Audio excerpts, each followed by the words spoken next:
Mateo capítulo 5, versículos 21 al 26. Vamos a estar mirando hoy. Mientras lo busca, es importante entender que el Señor Jesucristo vino para ampliar la ley. No vino para decir que la ley se había equivocado, que la ley estaba mal, sino Él vino para mostrar que la ley había sido mal interpretada. Y Él da una interpretación correcta de los mandamientos. Hoy vamos a ver un mandamiento muy importante y muchos pensarán no tenemos nada que ver con ese mandamiento. El sexto mandamiento, no matarás. Entonces, vamos a leer el texto, Mateo 5, 21 al 26. ¿Ya lo tienen? Dice así. Dice, oísteis que fue dicho a los antiguos, no matarás. Cualquiera que matare será culpable de juicio. Pero yo digo que cualquiera que se enoje contra su hermano será culpable de juicio. Cualquiera que diga necio a su hermano será culpable ante el concilio, y cualquiera que le diga fatuo quedará expuesto al infierno de fuego. Por tanto, si traes tu ofrenda al altar, y allí te acuerdas de que tu hermano tiene algo contra ti, deja allí tu ofrenda delante del altar y anda, reconcíliate primero con tu hermano y entonces ven y presenta tu ofrenda. Ponte de acuerdo con tu adversario pronto, dice la Escritura, entre tanto que estás con él en el camino. No sea que el adversario te entregue al juez, el juez al alguacil y seas echado en la cárcel. De cierto te digo que no saldrás de allí hasta que pagues el último cuadrante. Señor, te damos gracias. Tu palabra es verdad, Dios. Queremos sujetarnos a ella. Tu palabra siempre traerá vida y alumbrará nuestra mente. Y pedimos que así lo haga esta mañana el Espíritu Santo en nosotros. Que pases por alto la ignorancia de esta generación, la mía también, Señor. Que pases por alto mi maldad y mi pecado y pueda predicar tu evangelio, Señor. Y que pases por alto la congregación en la cual estamos y puedas traer luz en este asunto tan importante como el de matar o no matar, Señor. Damos gracias en Cristo Jesús. Amén y amén. Hablar del mandamiento de matar podría ser similar a estar en un juicio, donde vamos a examinar si nosotros realmente entendemos qué es lo que dice la palabra. Cuando la ley fue traída por Moisés, el sexto mandamiento dice que no matarás. El Señor empieza ahora en el Sermón del Monte a hablar de los mandamientos. Debemos tener presente mientras avanzamos en el Sermón del Monte las palabras del Señor. Versículo 17, por favor, devuélvase ahí. No penséis que he venido para abrogar la ley o los profetas. No he venido para abrogar, sino para ¿qué? Cumplir. Todo el sermón hasta el capítulo 7, cuando terminemos, debemos tener en mente esas palabras, porque Él está haciendo una corrección de la ley que había sido mal interpretada por los escribas y los fariseos. Los fariseos habían agregado mandamientos a la ley de Dios. Habían 613 y los mandamientos que ellos habían agregado llegaba hasta 20,000. Imagínense, si usted no puede luchar con 10, mucho menos con 613, ¿cómo sería con 20,000 normas? Porque ellos tenían, ¿era qué? Normas. Comencemos diciendo que detrás de cada acción hay una actitud, iglesia. Y es allí donde el Señor quiere llegar. Es allí donde la palabra de Dios confronta nuestro corazón para transformación, no para menospreciar o para condenar al creyente, sino para transformación, para cambio verdadero. Tengo que hacer una introducción desde aquí del 21 al 48 para seguir adelante con lo que vamos a aprender. Desde el versículo 21 hasta el versículo 48 del capítulo 5, siempre se va a estar hablando de la actitud, siempre, de actitudes, de cómo lo que hacemos está ligado ¿a dónde? Al corazón. No lo hacemos por las circunstancias de la vida, y esto es importante que quede claro. No hay ninguna circunstancia en la vida que pueda justificar nuestra actitud siendo creyentes. Lo hacemos porque es lo que somos. Y en el fondo todos somos asesinos. Feo ese término, dirá el pastor, me ofende cuando me está diciendo que todos somos asesinos. Pero no solo el Señor habló de asesinos. Los que cometen pecado sexual, en esa porción del 21 al 48, el Señor está hablando del asesinato, está hablando de la impureza sexual y del adulterio también. Está hablando de divorciarse, está hablando de decir la verdad, está hablando de vengarse, de amar a otros. Note que hay cosas buenas. Habla de vengarse, de asesinato, de divorcio, de inmoralidad sexual, de codiciar, de dar. Todo esto y mucho más es lo que el Señor quiso decir cuando le dijo a los oyentes del Sermón del Monte que la justicia de ellos tenía que ser ¿qué? Mayor. Usted tiene que ir atento al sermón tras sermón, cómo él va encajando. Si nuestra justicia no es mayor que la de los fariseos y los escribas, simplemente somos ¿qué? Hipócritas. Entonces, todos estos temas del 5:21 al 48 por pedazos: asesinato, adulterio, Jesús y los juramentos, el amor hacia los enemigos, todo tiene que ver con lo mismo, con una corrección de la ley, con una corrección a lo que se estaba haciendo ¿qué? Mal. El Señor del 21 al 48 amplió los temas que consideraba que se necesitaban. Se centra en los mandamientos. Hoy vamos a ver ¿cuál? El sexto. La enseñanza se llama ampliación del sexto mandamiento. Vamos a ampliar el séptimo la otra semana, que es el adulterio. Y vamos a ampliar otro que se llama no codiciarás. Él va a hablar también de divorcio. El divorcio está enlazado al adulterio. Por el adulterio se han cometido muchos ¿qué? Crímenes. Muchas personas han matado por engañar a otra persona. Pero, escuche, lo importante es lo siguiente: detrás de cada acción hay una ¿qué? Actitud. Es lo que vamos a ir hoy a ¿dónde? A nuestra actitud. ¿Listo? Dios no solo demanda justicia. Dios es hermoso, iglesia.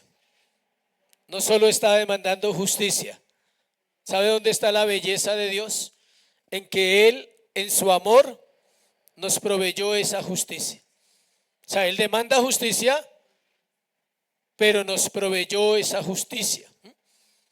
Él dice sean justos, pero al mismo tiempo dice les doy a mi hijo que es justo. ¿Para qué? Para que sea un ejemplo.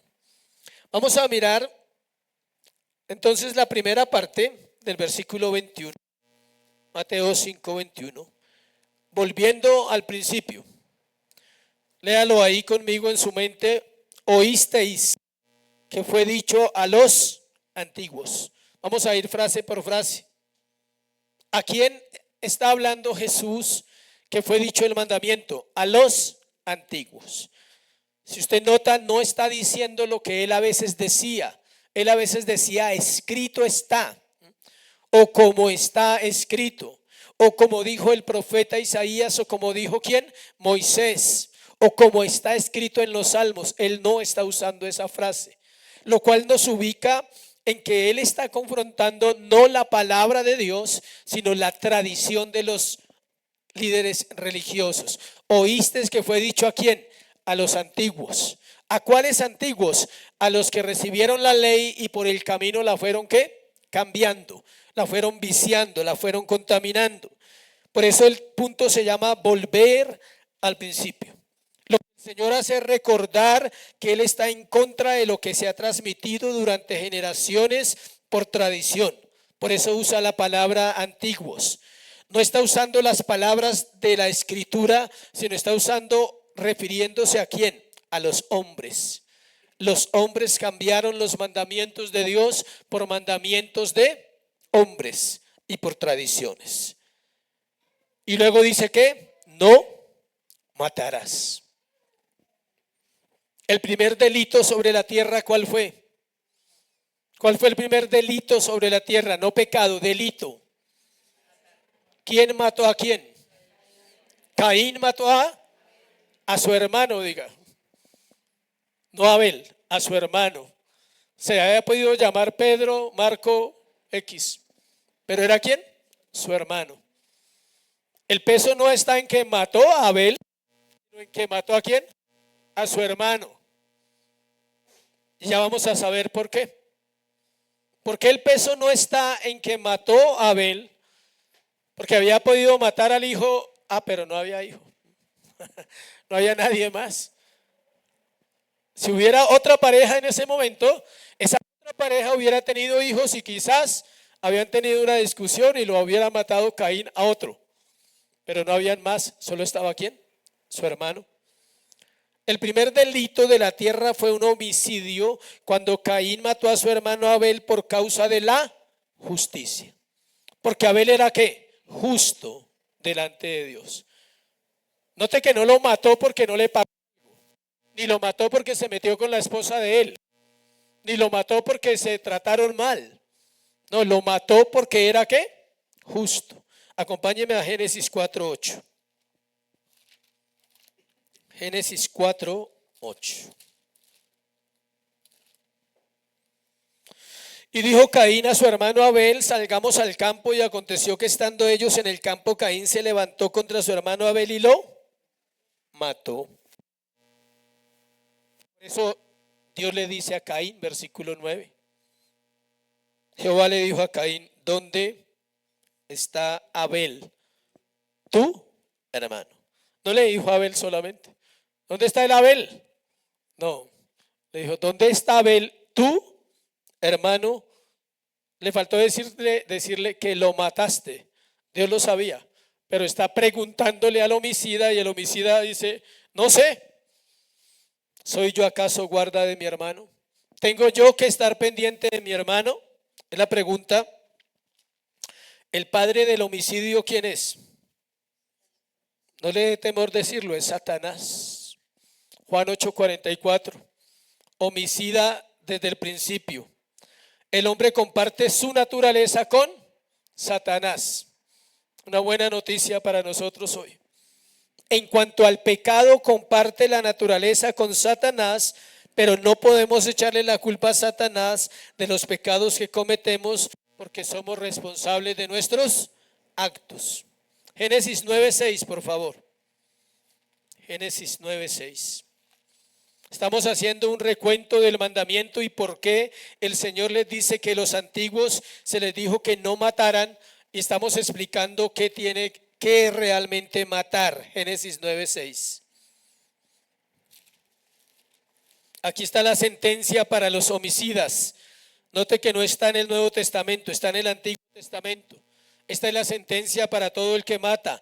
El que derramare sangre inocente, el que derramare sangre de hombre, por el hombre su sangre será ¿qué? Derramada, porque a la imagen de Dios es hecho el hombre.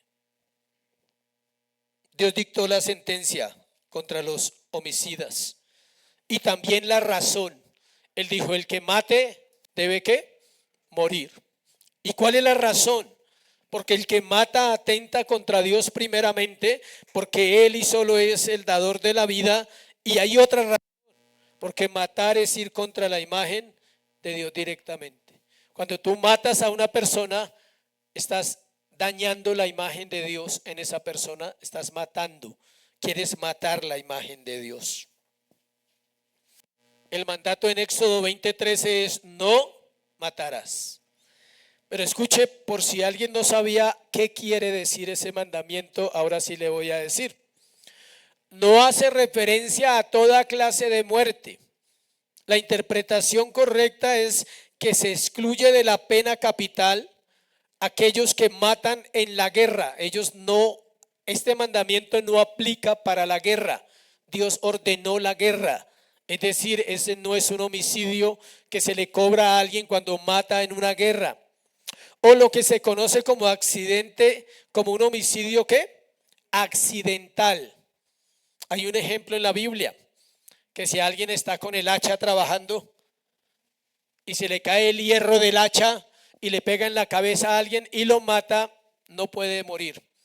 Hay otra sanción, pero no puede morir. El mandamiento es contra el asesinato intencional de otro ser humano por motivos puramente, valga la redundancia, personales, cualquiera que estos motivos pudieran ser. Cuando Jesús dijo, cuando Dios le da la ley a Moisés de no matarás, está diciendo no pueden matar acá, no pueden matar, no pueden desear quitarle la vida a nadie y tampoco pueden hacerlo con sus manos. El asesinato es una manifestación despreciable de un corazón carnal. La gravedad del agravio se ve en las últimas declaraciones en la palabra de Dios, Apocalipsis 22:15. Aquí está la gravedad del asunto en Apocalipsis 22:15. ¿Sí sabía que es el último capítulo de la Biblia? Tenga mucho cuidado con Apocalipsis 22. Todas las palabras de allí son determinantes a toda la existencia de nosotros, del ser humano, de la iglesia. 22:15, mas los perros estarán fuera y los hechiceros, los fornicarios, los homicidas, los idólatras y todo aquel que ama y hace mentira. Todo aquel que ama y hace la mentira estará fuera del reino de Dios. Obvio, tranquilo que si usted siente que está ahí, es bueno que lo sienta esta mañana, pero tiene una salida hoy, ¿sí? Venir a Cristo ¿en qué? Arrepentimiento y fe. Los líderes religiosos estaban de acuerdo en que la pena capital fuera el castigo por el homicidio. Ellos estaban de acuerdo con eso, porque ellos pensaban, escuche, que ellos estaban fuera del castigo. O sea, ellos estaban de acuerdo que si alguien mataba, lo mataran. Dice que el Señor, conociendo los corazones, ahora amplía el mandamiento y habla del corazón. O sea, primero hablamos del asesinato, lo que es una ley legal, creo que en todas las naciones. Pero el Señor va más allá y va a ampliar el mandamiento hablando desde ¿dónde? Del corazón. Antes de matar a una persona suceden muchas cosas. No es que vas por la calle y viste a alguien y lo mataste. Tiene que pasar muchas cosas. Ira, enojo, contiendas, disensiones, pleitos, palabras que salen, palabras que no alcanzan a salir, quedan acá, pero estuvieron o están ahí.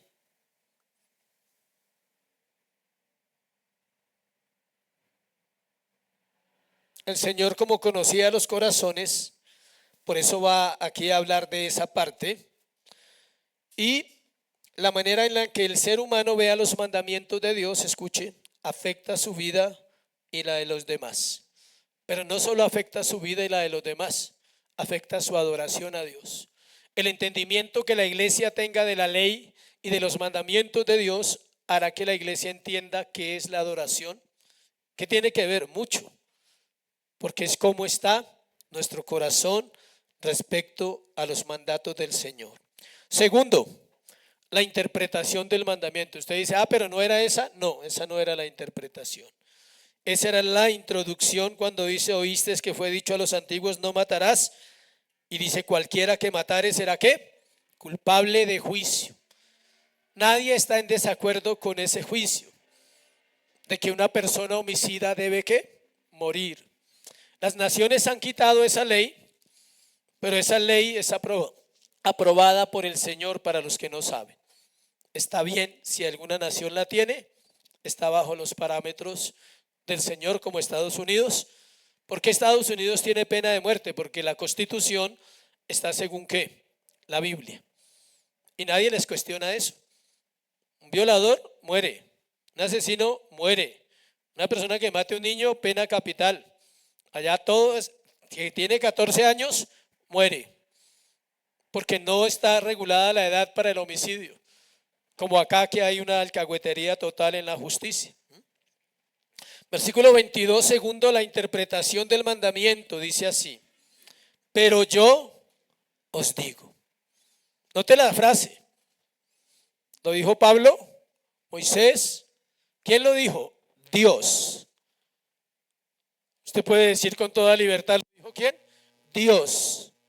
Su voz, su palabra está diciendo. Este versículo es profundo. Él está diciendo que el mandato no se limitaba solo a matar deliberadamente a alguien, sino que detrás del corazón del hombre hay maldad. Cuando permitimos el enojo incorrecto, porque hay un enojo correcto. ¿Sí sabía? Hay un enojo correcto, válido. Si llegas a la casa y encuentras un ladrón, tú puedes enojarte con el ladrón y puedes golpearlo, pero no matarlo. Tienes que evitar que te robe y tienes que evitar que te mate. Eso demanda la ley. Eso se llama defensa personal. Estás defendiendo tu bien, lo que es tuyo. Es un enojo, ¿cómo así? ¿Me va a robar? ¿Puedes reaccionar? Sí puede reaccionar. Algunos no reaccionan, pero es un enojo válido. Pero estamos hablando del enojo incorrecto. Y él suma ahí, vamos a leer el versículo completo para explicarlo. Pero yo os digo que cualquiera que se enoje contra su hermano será culpable ¿de qué? De juicio. Note que es la misma frase que está en el versículo 21, que el que mate es culpable de juicio, el que se enoja es culpable ¿de qué? De juicio. Y cualquiera que diga ¿qué? Necio a su hermano será culpable ante el concilio, y cualquiera que le diga fatuo quedará expuesto al infierno de fuego. Habla de un juicio, habla de un concilio y habla del infierno. Diferentes castigos de acuerdo a los diferentes enojos, de acuerdo al corazón de los pecadores, dice la palabra. El fin de este mandamiento es el cuidado del hombre hacia su prójimo, cuidar a mi prójimo, de no dañarlo en ninguna manera, ni física ni emocionalmente. Dios prohíbe toda violencia con las manos o con los labios y aún con el alma. ¿Se puede ser violento con las manos? Sí. ¿Se puede ser violento con los labios? Terrible. Pero ¿se puede ser violento con qué? Con el alma, con los deseos profundos del mal hacia X o hacia Y. El mandamiento tiene un sentido espiritual que está por encima del acto mismo de matar, porque el acto se somete físicamente, porque el acto de matar se comete físicamente. Pero Dios sabe y conoce el corazón y sabe que toda persona que se enoja quiere hacer daño aunque no lo haga. Y la ley prohíbe hacer daño a nuestro prójimo. O sea, es fácil juzgar cuando alguien mata a otro con las manos, pero Dios conoce el corazón y Él sabe que cuando nos enojamos queremos hacer ¿qué? Daño. Aunque no lo digamos, está en nuestra naturaleza. La Escritura da dos razones sobre las cuales se fundamenta este mandamiento. Una es que el hombre fue creado a imagen de Dios, como dijimos al principio, y esta es nuestro hermano, es nuestra carne. Nos guste o no, todos los seres humanos somos hermanos. Duro, ¿no? O sea, tienes hermanos indeseables, pero tienes unos hermanos. ¿Por qué somos hermanos? Porque provenimos de la misma pareja. ¿Y por qué somos hermanos? Porque somos del mismo creador, somos carne. ¿Alguien aquí no está compuesto de carne para que se vaya al cielo inmediatamente? No debería estar acá. Si está compuesto de algo diferente, si tiene alguna cosa metálica o robot, debe estar en otro lado. Pero si está compuesto de carne, quiere decir que todos somos ¿qué? Iguales. No tenemos autoridad para decidir la vida de nadie. Vamos a hablar del enojo. Hay tres cosas que vamos a hablar ahí. Primero vamos a hablar del enojo. Hay una ira que es santa pero solo la tiene un ser santo, o sea que usted y yo no calificamos. Es la ira del Señor. No existe la ira santa para nosotros, esa solo le pertenece al Señor. Pero, como dijimos ahora rato, también nos podemos arrojar con razón. Sin embargo, ese enojo y esa ira deben morir rápidamente. O sea, usted puede enojarse, claro, no es que no sienta, no es de caucho, ¿sí? Pero debe morir ¿qué? Rápidamente, extinguirse y seguir su vida sin guardar el enojo. El enojo proviene de un corazón amargado que desfoga su ira a través del enojo. El enojo es resultado de la ira. La ira está en el corazón del hombre, donde normalmente terminan pagando los platos rotos personas que no te han hecho nada. Normalmente pasa así. La ira no me desquito con el que me hizo algo, sino me desquito con alguien que no me ha hecho nada. El esposo se desquita ¿con quién? Con la esposa. Y la esposa se desquita con el esposo. Los padres se desquitan con los hijos. Y resulta que sus hijos no son culpables de la ira y el enojo que usted tiene de toda la vida. Porque viene de toda la vida y usted termina desfogándose con aquellos que llegaron a su vida mucho tiempo que después. Es más, ni saben qué pasó. ¿Qué vivió usted antes y ahora no puede amar, no puede perdonar, no puede darse? Y terminan pagando a aquellas personas que tienen una relación. Porfa, agradezco el silencio en los celulares cuando lleguen a la iglesia, ponerlos en silencio. Les agradezco. Este enojo produce los otros dos aspectos del versículo, mírelos. Dice que el que se enoje será culpable de juicio. Y produce los otros dos aspectos del versículo, o sea que son tres cosas. Las manos se utilizan para matar, pero la ley también prohíbe que digamos palabras y que juzguemos el carácter de otra persona. Escuche. No podemos juzgar el carácter y mucho menos podemos decir palabras. Por eso es tan seria la vida con Dios. Vamos a mirar las dos palabras que están ahí. Una es necio y la otra es ¿qué? Fatuo. Cualquiera que diga necio a su hermano será culpable ante el concilio, y cualquiera que le diga fatuo quedará expuesto al lago de fuego. Necio viene de la raíz raca, pero pone la J primero. Raca con la J primero. Raca, que significa vacío. Es un insulto a la inteligencia de una persona llamándolo cabeza hueca, bobo, soquete, mentecato, estúpido, imbécil. Eso es decirle a alguien que necio. Y eso merece juicio. Está bajo juicio la persona que habla así de otro. Y la palabra fatua tiene un significado similar. Son muy parecidas las dos. Estúpido, imbécil, tarado, lento. Esas palabras merecen juicio, como igual que una persona que mata a otro. Ahora hay una pregunta. ¿Por qué el enojo y las palabras de desprecio que salen del corazón dan como resultado el infierno? Dice ahí. Ahí lo dice, ¿cierto? Al final del versículo léalo para que no crea que estoy diciendo algo de más. Quedará expuesto al infierno de fuego. Uno se pregunta, pero ¿por qué es tan grave? O sea, ¿por qué es tan delicado esto? Escuche, porque son equivalentes a matar. Así no lo hagamos, tenemos que arrepentirnos de desear el mal a un hermano. La palabra que se usa aquí, hermano, se refiere a varias cosas. Una, a la nación, a los judíos, a otro judío y a otro de su mismo pueblo. En este caso también se puede aplicar a la iglesia. La iglesia debe, insisto, tener buenas relaciones. Pero dice que a la nación, compatriota, la familia, cualquiera que esté en nuestro entorno. Es fácil condenar un asesinato, iglesia, pero no vemos estas tres cosas como pecados serios. El Señor equipara el enojo, la calumnia y atacar el carácter de un hermano igual que el asesinato.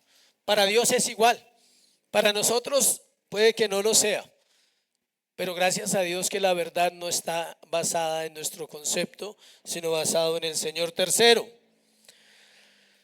por tanto dice, dice las dos cosas que acabo de nombrar, los dos versículos, tienen una solución, gracias a Dios.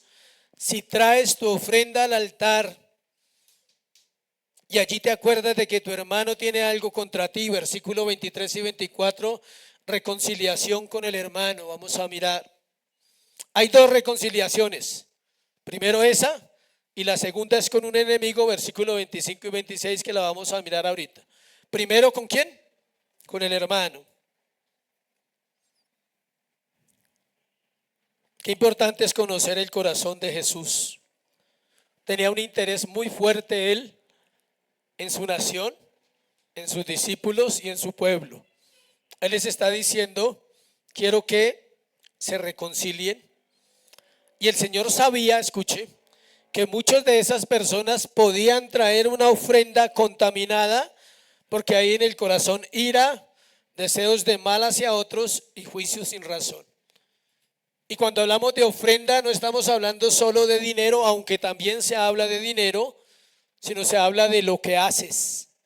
Cuando cantas, cuando oras, cuando lees, cuando te sientas a escuchar el sermón, cuando te sientas en la escuela, cuando tocamos, cuando ofrendamos. ¿Cómo participamos de ese servicio? Por eso él dice, por tanto, en su momento, traes una ofrenda al altar, traes tu corazón al altar esta mañana. Si está contaminado, dice, anda. Dice, deja tu ofrenda, 24, delante del altar y anda. Dice, vaya, reconcíliese primero con su hermano y entonces venga y presente, ¿qué? Su ofrenda. Por eso es importante la santificación diaria. Por eso usted debe venir a la casa del Señor, ¿qué? En santidad. Eso demanda que haya orado el domingo y pueda decirle, Señor, háblame hoy. No sé de qué van a hablar, no, van a hablar del sexto mandamiento, pero no me imagino de qué van a hablar. Habla mi corazón. Él dijo, por tanto, sí, es la frase clave, por tanto, sí. Y procedió a dar la aplicación práctica de los principios que acababa de enunciar. Él anunció que el que mataba era digno de juicio, anunció que el que se enojaba y llamaba necio a su hermano infatuo era digno de juicio. Ahora va a aplicar ese principio y dice, su tema fue el siguiente: si el enojo y el insulto son tan serios y peligrosos, entonces debemos evitarlos como una plaga y tomar medidas tan rápidamente como sea posible. Ofreció dos ilustraciones. La primera es esta, está tomada de la costumbre de ir al templo a ofrecer sacrificios a Dios. Y la segunda, que la vamos a ver ahorita, de la costumbre de ir a la corte. Cuando dos personas tenían un pleito, se iban ¿para dónde? Para la corte, para el Sanedrín. La corte de los judíos, ¿cuál era? El Sanedrín, los líderes espirituales. Ellos decían, usted me debe un buey. Decía, no le voy a pagar el buey, ¿sí? Entonces vamos a donde el Sanedrín. Y si iban por el camino y el Señor dice, arreglen ¿por dónde? Por el camino. Mira, te lo puedo pagar en 3 partes, ¿me aceptas? Bueno, no tengo el buey, pero te puedo dar algo. Tenían que desde ese camino, ¿qué? Hablar para no llegar al juez y ser llevados a la cárcel. Arregle. Son dos figuras. Ir al templo, y mientras vas al templo meditas y piensas qué cosas hay en mi corazón que no hace que mi ofrenda sea digna hoy. Es más, no hace que mi vida sea digna al estar aquí. ¿Qué hay en mi vida que no me hace digno? Y arrepentirse. No es que deje ir al culto porque diga, no, me fui a arreglar con esa persona. No falta el que dice, uy, esa palabra es para mí, me voy a arreglar eso. Sí, puede hablarlo con la persona. Pero es que mientras viene, usted medita y dice, hay cosas que tengo que arreglar. Jesús expresó los dos ejemplos muy claros en el entorno cultural de él, de la época. El templo aún permanecía, se ofrecían sacrificios. Tal vez sería legítimo sus ilustraciones a un templo moderno. O sea, podemos pasarlas a esta época. En la semana sabes que el domingo te vas a congregar. Ese es el camino de la semana. Pienso que tengo que arreglar para el domingo llegar bien. Y ahorita vamos a ampliar el del enemigo. Para Dios es mejor que te arregles con tu hermano a que llegues temprano a todas las reuniones. ¿Se ve cómo es el punto de claro? Que ores todos los días, que leas la Biblia todos los días, que parezca que obedeces, que hagan lo que te dicen, que hagas lo que te dicen en la iglesia, pero te cuesta perdonar a tu hermano. O sea, puedes ser el más puntual de la iglesia, pero te cuesta perdonar a tu hermano.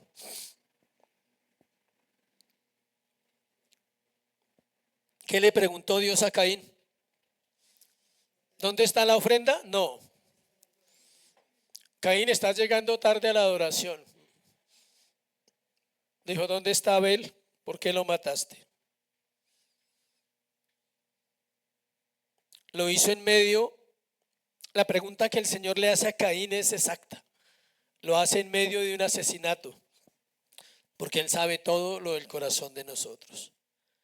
Escuche, a nosotros nos gusta, y esto lo digo para mí también, sustituir la integridad, la pureza y el amor por la ceremonia. Pero Jesús no quiere saber nada de eso. A nosotros nos gusta parecer bien para los demás. Nos gusta aparentar que somos cristianos y que estamos en una iglesia bíblica donde se enseña doctrina. Nos gusta. Nos sentimos bien por eso. Pero al Señor no le interesa eso. Le interesa que tienes que perdonar a un hermano, a un familiar, que tienes que perdonar. O es más fácil venir a cantar, leer la Biblia, orar religiosamente, que reconocer que hemos herido a otro, que nos hemos airado y hemos pensado mal de nuestro hermano. Y si no arreglamos lo interno del corazón, todo lo externo que ofrecemos al Señor no es puro. Está contaminado. ¿Por qué está contaminado? Por nuestra naturaleza. Nuestra naturaleza contamina la ofrenda, contamina el canto, contamina lo que hagamos. Puede contaminar el sermón también, si nuestro corazón no se ha santificado. Por eso cada mañana usted tiene que ir y decirle, perdona mi corazón. El salmista dijo en Salmo 51:14, líbrame de homicidios. ¿Quién dijo eso? David. Había matado a Urías. Y algo curioso, no voy a ir al salmo, pero le voy a dar la enseñanza de ese salmo. Algo curioso es que del capítulo 51, del versículo 1 al 13, él nunca ha llamado a Dios, Dios mío. Él ha dicho Dios. Y en el versículo 14, cuando él le dice, perdóname y líbrame de homicidios, es cuando él entiende que es su salvación lo que está en juego. Y él dice, líbrame de homicidios, oh Dios mío. Debemos orar que el Señor nos libre de homicidios. Yo nunca maté a nadie físicamente, gracias a Dios, en mi pasado.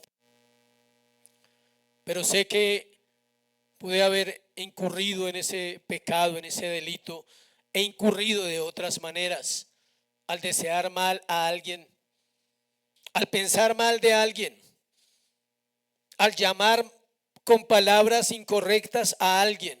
He pecado en ese aspecto y todos necesitamos reconocerlo. La ofrenda incluye dinero, adoración, vida, todo nuestro ser.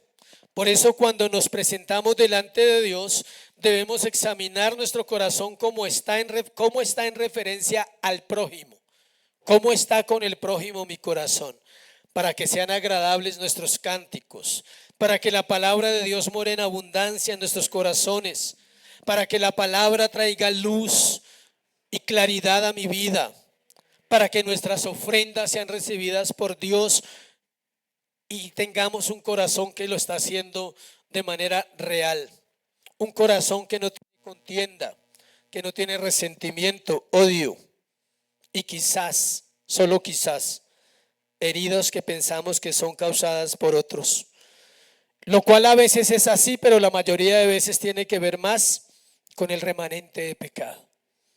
El remanente de pecado no me deja ver que yo ofendo de palabra, de hecho, de acción y de omisión. No me lo deja ver. Me cuesta. Ahí solo entra el Señor. Cuarto y último.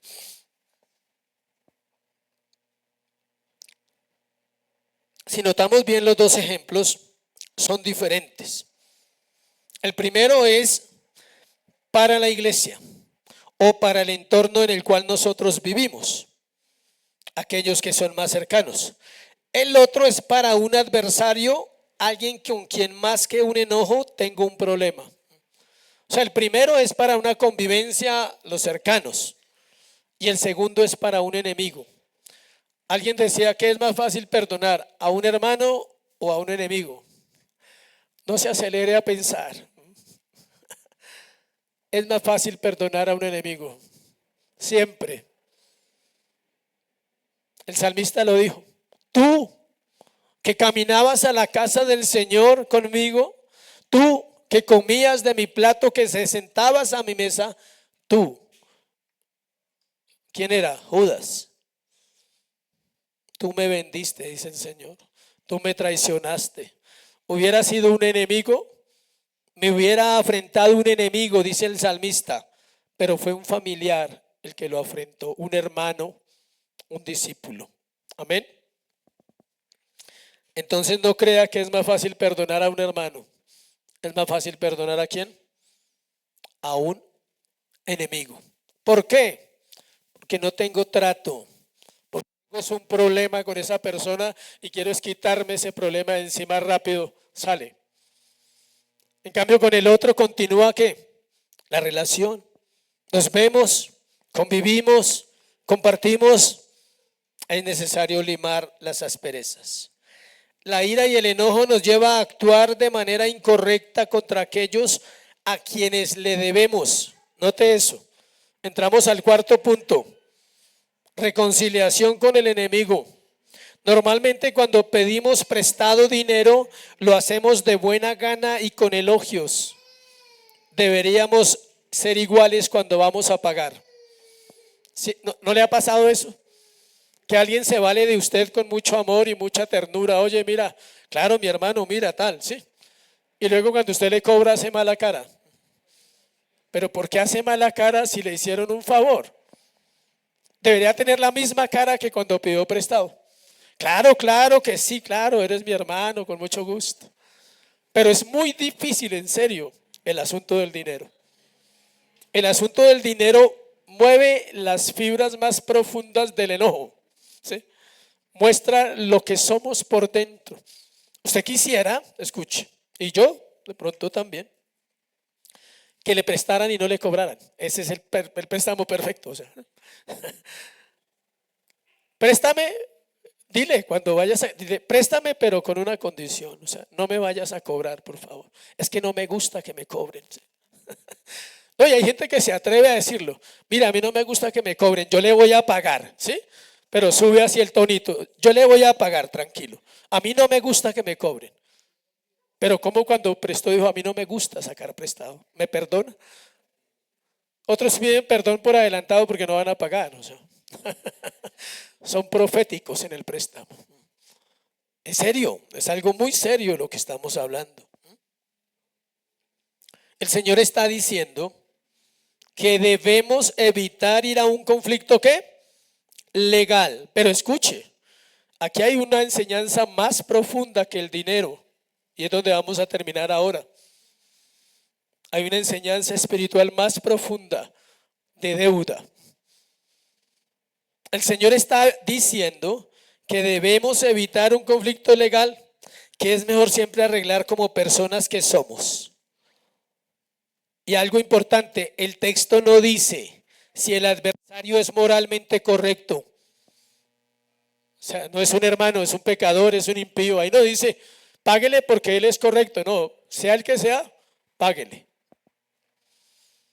Solo dice que arregle antes de que emprenda una acción jurídica en la cual puedo salir perdiendo, porque si yo debo y se refiere a una deuda de dinero primeramente, lo correcto es que yo sea el que busque arreglar.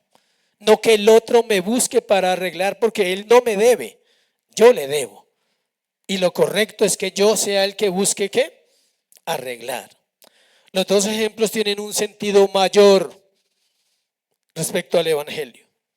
Y es que siempre debemos estar en paz con los hombres para estar en paz con Dios. Algunos dicen yo ya soy salvo, pero sus vidas en relación con los demás tienen demasiados argumentos que serán tenidos en cuenta el día del juicio. Versículo 22. Si usted lee Romanos, dice que nuestras obras serán ¿qué? Juzgadas. Nuestras palabras serán juzgadas. Entre tanto que estás con el camino, en el camino, mientras vas por el camino hacia el juzgado, habla con la persona y dile, no vayamos al juzgado. Vamos a arreglar esto como dos personas sensatas. Perdóneme, mire, yo debía haberle pagado, yo debía haber, ¿sí? No puse la cara, qué pena. Actué mal, aparte de que usted me hizo un favor, yo me molesté. Agache la cabeza. Porque si vaya y usted debe, usted va a perder. Y le va a tocar pagar con intereses. Y si no, lo van a mandar a la cárcel. Y en la cárcel usted no puede trabajar y no puede pagar. Le toca pagar con cárcel. Pero escuche esto. Vamos a la parte final. Entre tanto que vas caminando con Dios, arregla con Él. Arregla con Cristo. No esperes a llegar al juicio. Allí no tienes opción. Allí no vas a abrir la boca para decir nada. Dice que toda carne guardará ¿qué? Silencio. Los que están en la tierra y los que están debajo de la tierra, los muertos, resucitarán y se presentarán delante de Dios y nadie podrá hablar. Entre tanto que vas caminando la vida cristiana, arregla con aquel que le debes. Hay una deuda imposible de pagar. Él sabía que era imposible de pagar esa deuda. Él sabía que esa deuda nos llevaría al infierno. Por eso envió a su Hijo a la cruz a morir para darnos salvación. Porque sabía que si no se pagaba la deuda, seríamos encarcelados como eternamente. Echados al lago de fuego, dice la palabra, al infierno de fuego. Entre tanto que vas por el camino, recuerda su misericordia. Pero también recuerda tener misericordia con otros, como dice la bienaventuranza. Entre tanto que vas, recuerda la gracia. Pero recuerda que la gracia también es para otorgarla a los que nos fallan. Y entre tanto que creces y maduras, dile, Señor, ayúdame a terminar bien esta carrera. La deuda mayor fue paga por un familiar nuestro. Tan bonito, ¿no? No fue un desconocido. Tu enemigo no pagó la deuda. Él era enemigo para ti. Tú no eras enemigo para él en ese momento cuando él paga la deuda. Porque no la podíamos pagar. Por eso estábamos entregados a la muerte. No íbamos a salir de allí nunca. Pero él tomó la iniciativa y nos perdonó. Es nuestro hermano mayor. Es nuestro Dios. Es Jesucristo.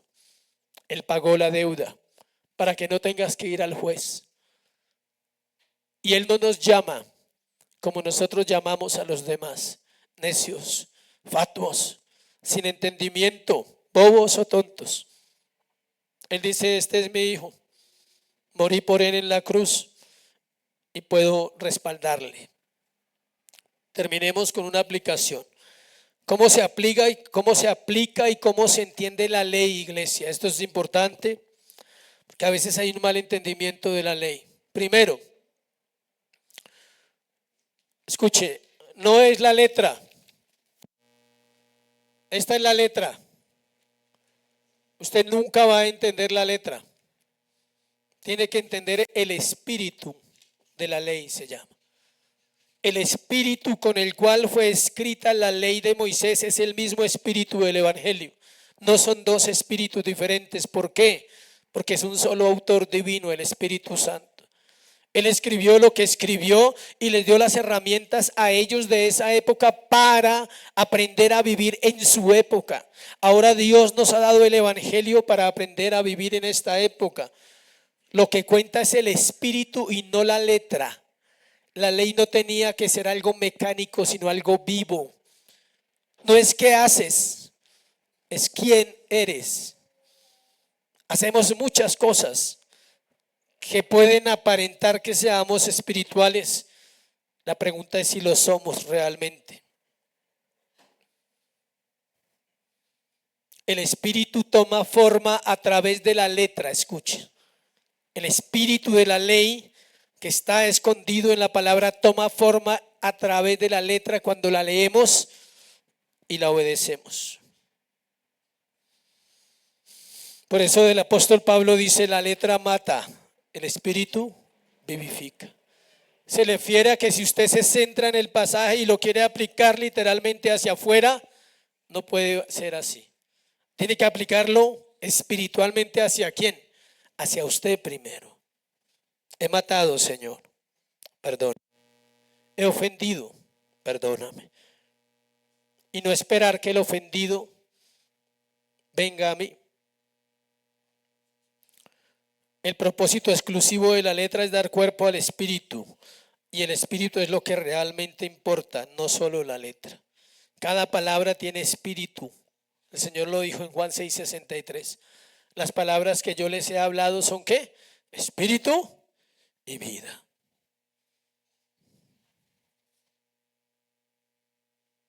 No necesito matar a nadie literalmente. Es mi actitud respecto a los demás. Debe ser una actitud de respeto y de amor, así no tenga relación con esa persona, ¿sí sabía? Es cuando vas a un restaurante, es cuando vas a un transporte, cuando vas fuera de tu entorno familiar y fuera de la iglesia. ¿Cómo tratas a los demás? No los conozco, no son parte de mi vida, pero la ley me dice que tengo que ¿qué? Ser respetuoso con ellos, aún amoroso, aún que vean la gracia del Señor Jesucristo. Es mejor perder, escuche, una discusión. Es mejor perder algo material en algún instante que herir a personas que no conocemos. Amén. El simple hecho de que uno cometa adulterio, el simple hecho que uno no cometa adulterio en un sentido físico, no quiere decir que uno haya observado la ley. El simple hecho que usted y yo no hayamos matado a alguien físicamente no quiere decir que estamos cumpliendo la ley. Necesitamos el espíritu de la ley. La pregunta es: ¿qué espíritu tenemos nosotros? ¿Y qué actitud tomamos nosotros cuando leemos la palabra, cuando escuchamos un sermón como estos? ¿Qué actitud tomamos? Recuerde lo que dice la Escritura: la necedad está ligada al corazón del muchacho. Yo pensaba por años que ese versículo era para los niños. No, es para el corazón humano. La necedad al muchacho, al inmaduro, al creyente inmaduro, la necedad está ligada a su corazón. Repite, falla, sigue. Solo la gracia nos puede sostener. Vamos a orar.